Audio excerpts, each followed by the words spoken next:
Salut la famille de Judkey Foot International. J'espère que vous allez très bien. Si ce n'est pas encore fait, abonnez-vous à la chaîne, activez la cloche, likez la vidéo, partagez-la autour de vous et surtout laissez votre avis en commentaire. Parce qu'aujourd'hui, on va parler d'un match qui fait rêver, d'un match qui fait débat. Haïti contre le Maroc.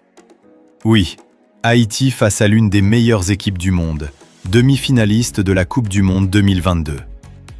Beaucoup pensent que le match est déjà joué, que Haïti n'a aucune chance. Mais sur Judkey Foot International, on ne suit pas la masse, on analyse, on réfléchit, on décortique le football avec intelligence. Aujourd'hui, on va répondre à une question simple mais puissante. Comment Haïti peut gagner contre le Maroc? Pas avec des émotions, pas avec des rêves, mais avec de la tactique, de la discipline et une vraie lecture du jeu. Installe-toi bien, parce qu'on plonge maintenant au cœur de l'analyse. Haïti versus Maroc, c'est bien plus qu'un simple match amical ou de préparation. C'est une confrontation entre deux mondes du football, deux histoires, deux réalités tactiques et physiques, mais aussi deux ambitions.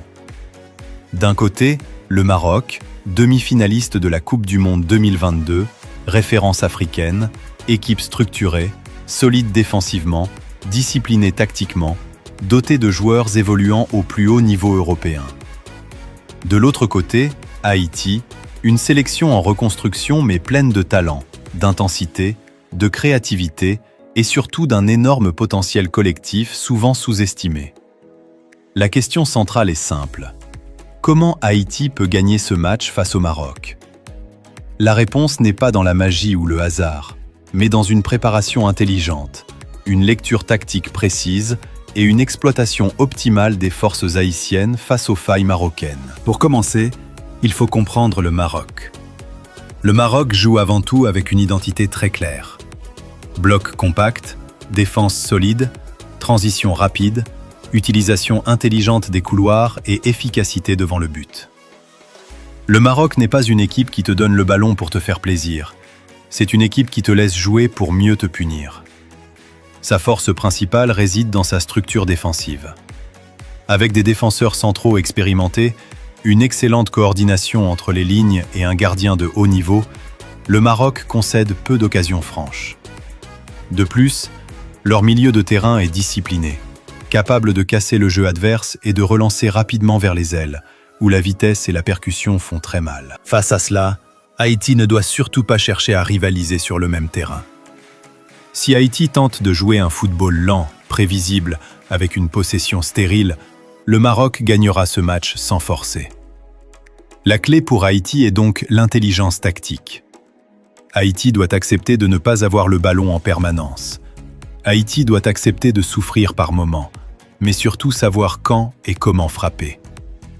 Le premier élément fondamental pour espérer gagner, c'est l'organisation défensive. Haïti ne peut pas se permettre de jouer avec une défense désorganisée face à une équipe aussi efficace en transition. Le bloc doit être compact, les lignes rapprochées, et surtout les latéraux ne doivent pas monter en même temps. Contre le Maroc, chaque perte de balle mal placée peut être fatale. Ensuite, il y a la question du milieu de terrain. C'est là que le match se gagnera ou se perdra. Haïti doit aligner un milieu travailleur, capable de courir, presser et fermer les espaces.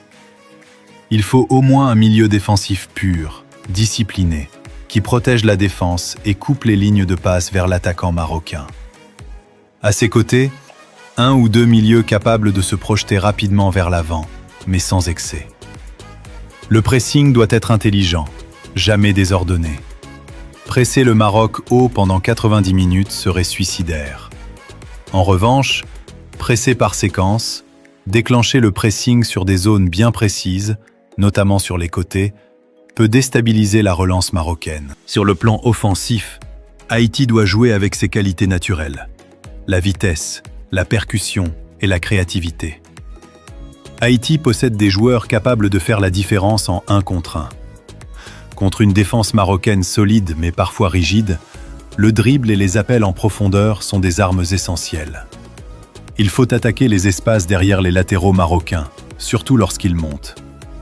Les ailiers haïtiens doivent être disciplinés défensivement, Mais dès la récupération, ils doivent se projeter très vite. La transition offensive est l'arme numéro 1 d'Haïti dans ce match. Un autre point capital, c'est l'efficacité. Haïti n'aura pas 10 occasions nettes contre le Maroc. Peut-être 2, peut-être 3. Il faudra les transformer. Cela signifie un choix clair de l'attaquant de pointe. Un joueur capable de peser sur la défense, de garder le ballon, de provoquer des fautes, mais aussi d'être clinique devant le but. Le réalisme sera non négociable. Face à une équipe comme le Maroc, tu ne peux pas te permettre de rater une grosse occasion et espérer gagner. Il faut aussi parler du mental. Beaucoup d'équipes perdent contre le Maroc avant même d'entrer sur le terrain, à cause du respect excessif. Haïti doit jouer ce match sans complexe. Oui, le Maroc est plus expérimenté, mais sur un match de football, tout est possible. Haïti doit croire en ses chances, jouer avec courage, mais aussi avec discipline. Le mental collectif, la solidarité, l'envie de se battre pour chaque ballon seront déterminants. Les coups de pied arrêtés représentent également une opportunité majeure pour Haïti. Contre des équipes bien organisées, les phases arrêtées peuvent faire la différence. Corner, coups francs latéraux, fautes aux abords de la surface, Haïti doit les travailler à fond. Un bon tireur, des appels bien synchronisés et une agressivité positive dans la surface peuvent permettre de surprendre le Maroc. À l'inverse, Haïti devra être extrêmement vigilant sur les coups de pied arrêtés marocains, car c'est une équipe très dangereuse dans ce domaine. La gestion du rythme est un autre facteur clé. Haïti ne doit pas tomber dans le piège de jouer trop vite quand ce n'est pas nécessaire, ni trop lentement quand il faut accélérer. Savoir casser le rythme, provoquer des fautes, gagner du temps intelligemment peut frustrer le Maroc. Plus le match avance sans que le Maroc ne marque, plus la pression se déplace sur eux, et plus Haïti peut y croire. Enfin, il y a le rôle du sélectionneur. Les choix tactiques, les changements, la lecture du match seront cruciaux. Haïti doit avoir un plan A, mais aussi un plan B. Si Haïti encaisse un but, l'équipe ne doit pas se désorganiser. Si Haïti mène au score, il faudra savoir défendre intelligemment sans reculer trop bas. Les remplacements devront apporter de l'énergie, de la fraîcheur et parfois un changement de système si nécessaire. En conclusion, Haïti peut battre le Maroc, mais seulement à certaines conditions très précises. Organisation défensive irréprochable, discipline tactique, transition rapide, efficacité maximale, mental fort et gestion intelligente du match. Ce ne sera pas un match facile, loin de là. Mais ce sera un test formidable pour mesurer le niveau réel de la sélection haïtienne. Un match où Haïti peut prouver qu'elle n'est pas seulement une équipe courageuse, mais une équipe intelligente, capable de rivaliser avec les meilleures nations. Si Haïti joue avec cœur, mais surtout avec tête, alors oui, Haïti peut créer la surprise face au Maroc.